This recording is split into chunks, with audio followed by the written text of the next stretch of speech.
One of the first things that we need to talk about while reading the Ruin, and this is a kind of the quick introduction to the poem, is not only is it written in Old English, so it's written in a different version of the language, a version of the language that's so different that it's actually considered a foreign language to people who speak modern or contemporary dialects of English.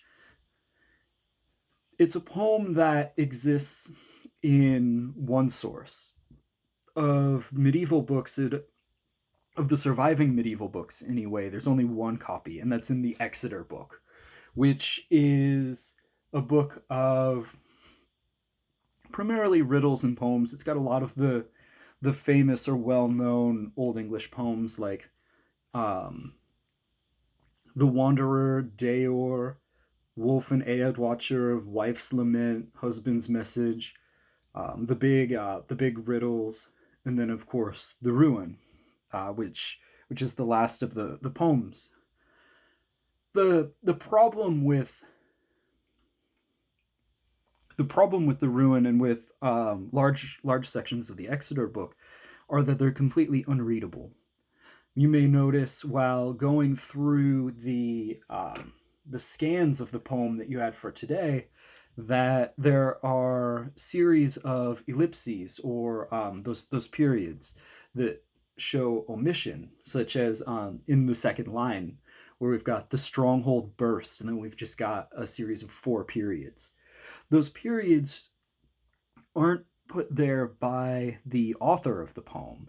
Those are put there by the editor to show that that section of the page has actually been destroyed, that we have no idea what was written there, but there actually was something written there at one point.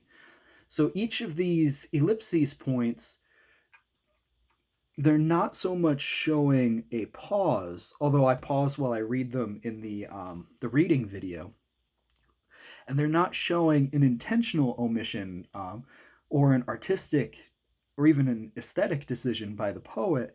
Instead, what they're showing are pages, are sections where the page has been physically destroyed and the text is unreadable.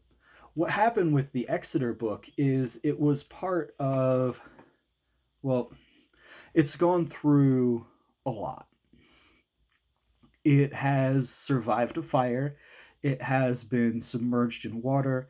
It was actually used as a cutting board in a print shop for quite a while because it was seen as something that didn't have any value. So at this point, we have lost the Ruin. That the poem itself, the Ruin, has been ruined.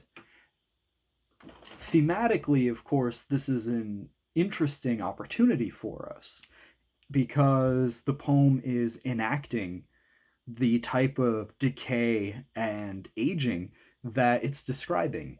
It's describing this old, potentially Roman city. It's also undergone the same type of destruction itself. So when it says things like um, age underate them, or when it's talking about the various arches where you know there was an arch, but of course it's collapsed.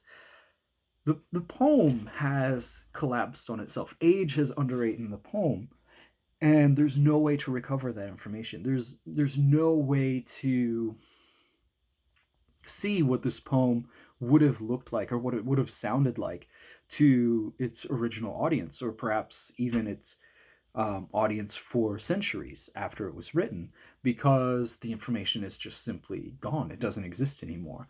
And there's no one surviving who would have read the poem as it existed before, which provides some really kind of fascinating meditations on problems of memory, history, and historical reconstruction.